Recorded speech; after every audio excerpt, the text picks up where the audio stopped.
플레이 투 원 게임에 대해서 P2E가 결정적으로 지금 이제 문제가 되고 있는 건 뭐냐면 환전의 이슈에 걸려 있어요. 환전. 그러니까 순서가 3단계든 4단계든 5단계든 게임 아이템이 또는 사이버머니가 현금으로 가는 거예요. 이걸 국내에서는 이거 막고 있는 거예요.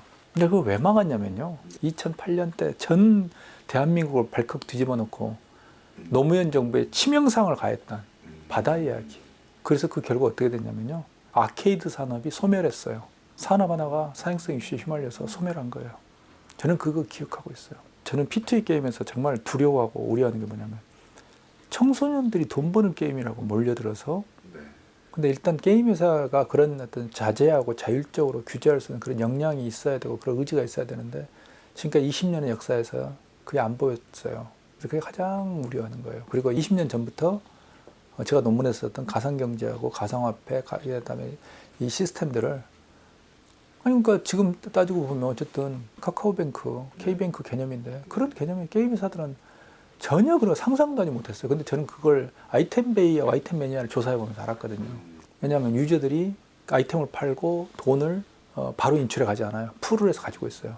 즉 은행 자기 원장에 가지고 있는 거예요. 근데 그게 액수가 몇백억이 돼요. 몇백억. 그럼 이미 은행인 거예요. 대출 기능만 없지. 그리고 이 사이버 은행에서 이 축적되어 있는 돈은 현금으로 인출도 가능한데요. 뭐. 똑같아요. 지금 네. 아이템 거래의 중개회사의 모델이 카카오뱅크하고 업비트를 두 개를 합친 모델과 똑같아요.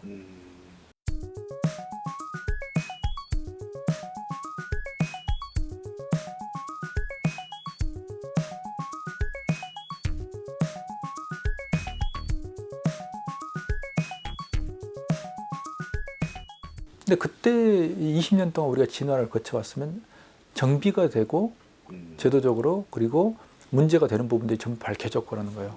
근데 P2E는 어찌됐건 지금 더 커질 거고 추세가 될 거잖아요. 게임계에. 근데 지금은 이제 상황이 그런 게 하나는 바다 이야기라는 아주 정말로 뼈아픈 경험이 있었고요. 네. 게임 산업에 있어서는 진짜 치명상이었어요. 네. 그다음에 또 하나는 뭐냐면 지금 다수의 게임사를 보면 P2E라든지 가상화폐라든지 가상경제 시스템을 발전시키겠다는 의지보다도 일단은 이게 돈이 될 것 같다. 그러니까 확률형 아이템에서 딱 벽에 부딪히니까 이걸 통해서 확률형 아이템을 활성화시켜보자는 그런 의도를 가지고 있다고 나는 보이는 거예요. 그러니까 순수하게 이런 것들은 산업 논리하고는 거리가 먼 이야기 든 거예요. 그 다음에 거기에 NFT 같은 경우도 게임이 아주 최적화되어 있는 거예요. 게임에서 NFT 붙이기는 정말 좋아요. 집행금 하나에 3천만 원인데 NFT 딱 붙여봐요. 그러면 거래했을 때도 모든 게 정리가 되죠. 그 다음에 희소성도 있죠.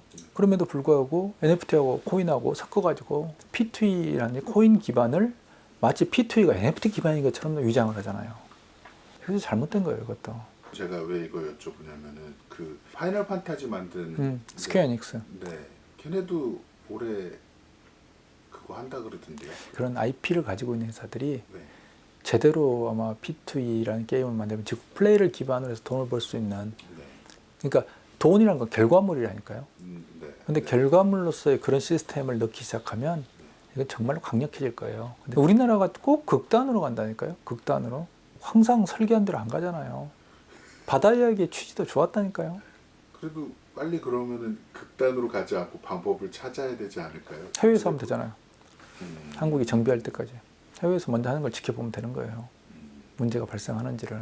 왜냐하면 우리나라는 불이 붙으면 순간에 집이 다 타버리니까. 그래서 예를 들면 지금 뭐 위메이드 정도의 실험이라는 건 그건 해외에서 제대로 그 시스템을 그러니까 구축하고 있는 거예요. 그러니까 예를 들면 정말 플레이하고 언하고 관계를 어떻게 해야 될지. 또 하나는 이게 P2E 할 때 사실은 잘 봐야 되는 게요. 길을 닦아 놓으면 엉뚱한 사람이 갈 수도 있어요. 그러니까 그게 뭐냐면요. 모바일 게임에서 처음부터 NC가 이렇게 사업을 독식했던 게 아니에요. 모바일 게임에서 MMORPG라든지 IP의 강력함을 보여준 건 넷마블이에요. 리니지 레볼루션. 그걸 통해서 모바일 MMORPG가 얼마만큼 강력할 수 있는지를 보여줬어요. 그리고 리니지 레볼루션에도 확률형 아이템이 있어요. 있는데 실제로 최후의 승자는 NC예요. 지금. 넷마블은 찌그러져 있고 넷마블은 그 IP가 리니지 IP를 NC로부터 받기 위해서 정말로 NC에 매달리고 사정해야 되는 상황이 됐어요. 리니지 레볼루션 딱 끊으면 자기가 시장 다 만들어 놓고 넷마블 입장에서는 그냥 끈 떨어지게 이어 날아가는 거예요. 원래 그런 거예요. IP를 가지고 있는 갑은. 근데 어쨌든 그걸 딱 보고, 그러니까 넷마블이 돈 버는 걸 봤어요. 훌륭해. 그다음에 NC가 리니지 M하고 리니지 2M을 만들고 쫙 그래서 그걸 밀고 갔어요. 그래서 조 단위의 매출이 생겨버렸어요. 즉 모바일에서 확률 아이템 시장을 완전히 싹쓸이를 해버린 거예요. 독식해버린 거예요. 자, 이번 같은 경우는 P2E를 열어줬다고 할 때 많은 게임사들은 자기가 승자가 될 거라고 생각해요. 네. 넷마블도 그렇고 아마 넥슨도 그러겠죠. 네. 근데 누가 승자가 될까요? 예를 들어서 P2E 게임에서 중요한 게 뭐냐면 작업장이에요. 작업장이 자연 발생적으로 많이 생겨야 돼요. 두 번째는 뭐냐면 그 결과물들이 가상화폐까지 가가지고 가상화폐가 현금화 돼야 돼요. 그다음에 세 번째는 특히 이제 플레이 투 언에서 컨텐츠 IP에 강력한 백업이 돼야 돼요. 게임의 재미라는 게 뒷받침돼 유저들이 계속 모여지거든요. 막 맨날 뭐 강사만 채굴만 하고 있으면 이거 게임이 안 된다니까요. 자, 작업장. 그다음에 그 황금성, 예를 들면 돈을 그 가치의 유지, 커뮤니티 이 세 개의 전제 조건을 갈면 답이 보이잖아요.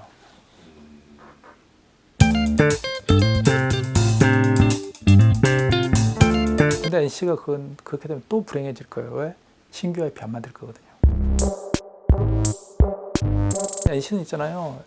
위메이드가 하는 걸 봤기 때문에 국내에서 출시 안 하더라도 글로벌로 갈 거예요. 글로벌 시장에서 알아서 하면 돼요. 알아서 마음대로 하면 돼요. 그게 우리나라처럼 순간에 막 불이 붙어갖고 집이 전체가 타고 이러지는 않을 거라는 거예요. 그럼 우리가 이제 뭐까지 어떤 회사가 될 건가? 항상 PD님 좋아하시는 이제 주가 뭐 해가지고 우리가 그러니까 예를 들면 P2E가 되면 이제 NC는 이야기했으니까 빼고 예를 들면 넥슨은 MMORPG도 있지만 어쨌든 캐주얼 게임이 좀 강해요. 캐주얼 게임은 상대적으로 노가다가 작아요. 그러면 P2E에 그렇게 썩 적합하지 않다는 결론이 나요. 넷마블은 그 리니지 레볼루션에서 그렇게 호되게 당해가지고 그다음 지금도 끌려다니고 있고 그럼 넷마블은 아주 결정적인 IP를 가지고 있지 못한 회사이고 그다음에 크랩톤? FPS는 잘 안 맞아요 이게. 스마일 게이트도 FPS예요. 펄어비스인데 뭐 검은 사막 정도. 근데 이제 최근에 이제 컴투스가 NFT라든지 P2E 쪽을 하겠다고 그러는데 컴투스 정도는 IP들이 있어요. 그쪽은 그리고 접근법이 기존에 뭐 3N이나 이런 회사들하고 조금 다른 것 같아요. 그러니까 NFT를 더 중요하게 보고 있는 것 같아요. 그러면 이제 이야기가 다른 거죠. 아이템을 더 중요하게 본다는 말씀이신 거죠. 예. 그러니까 NFT하고 코인은 전혀 다른 관점에서 들어올 수 있다니까요. 위메이드는 먼저 글로벌 실적을 가지고 있고 글로벌적인 테스트를 하고 있고 많은 경험을 쌓고 그게 상당히 중요하거든요. 그리고 이제 그런 그 NC가 밀고 들어올 가능성을 알고 있기 때문에 이 위메이드 같은 게 특히 뭐냐면 빨리 게임을 200개를 올리겠다, 100개를 올리겠다 이런 말을 막 급해요. 왜냐하면 위메이드는 게임의 양을 가지고 승부해야 되는 거예요. 그러니까 제가 2003년도 논문에 그대로예요. 기축통화로서 자기들의 위치를 포지션을 빨리 잡아야 돼요. 예. 그럼 나중에 기축통화로서 플랫폼을 쫙 깔아버리잖아요. 그리고 거래소까지 딱 만들어버리잖아요. 다른 게임에서 넥슨, 뭐 넷마블, 그럼 어차피 그 기축통화를 가지고 움직여야 돼요. 아유 해봐야 뭐예요 조금. 그러니까 그 뭐가 똑같냐면요.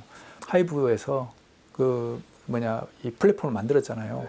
위브스 딱 만들고 그 아미 팬덤이 딱 구축이 돼버리니까 저희들 아이돌 좀 이번에 좀 데뷔하는데 여기에 좀 같이 좀 그러면 뭐 오세요. 특별히 봐줄게.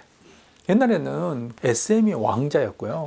이게 뭐 밑에서 뭐 시골 구멍가게였거든요. 완전 엎어져 버린 거예요. 이게 그러면서 이걸 가지고 제품을 가지고 플랫폼을 만들어 버린 거예요. 그런 순간 게임 끝이에요. 게임 끝나버려요. 플랫폼이 되는 순간 끝. 봐요. 네이버 검색 플랫폼 게임 끝. 카카오 SNS 플랫폼 게임 끝. 딱 구축하는 순간 게임이 끝나버리는 거예요. 그게 소위 말하는 인터넷이라는 힘이 가지고 있는 독과점적 파워예요. 그래서 위메이드도 그 가능성을 알고 있는 거예요. 최후의 승자가 자기들이 아닐 수 있다는 걸. 그래서 이제는 속도전으로 가는 거예요. NC는 준비해서 자기들 IP를 가지고 있기 때문에 그러면 그걸 이미 보고 있고 쟤들이 올 거다라고 알고 있다면 그 애들이 와도 힘을 못 쓰는 구조로 빨리 산업을 만들어 가야 되는 거예요. 그래서 지금 메이드가 급한 거네요. 어떻게 보면. 급한 거예요. 상대적으로 NC는 제가 보기엔 여유가 있다고 봐요. 제가 볼 땐 리니지 W는 그 테스트라 버전이라고 보는 거예요. 리니지 W는 뭐 글로벌 시장에서 뭐 잘 된다 어쩌고 이야기 나오는데 사실은 그건 진짜 본질이 아니고요. 테스트가 P2E로 가는 전 단계에서 글로벌리 이게 되느냐 안 되느냐를 볼 수 있는 그 전 단계라고 저는 해석을 하는 거예요. NC도 이제 그러면 플랫폼으로 가는 거예요. 리니지라는 제품을 가지고 게임 기반의 플랫폼으로 확 들어가는 거예요. 위메이드도 그렇게 하고 싶은 거고. 근데 아직은 위메이드의 IP는 리니지 정도의 그 정도 강력하진 않아요. 그러면은 일단 NC를 사고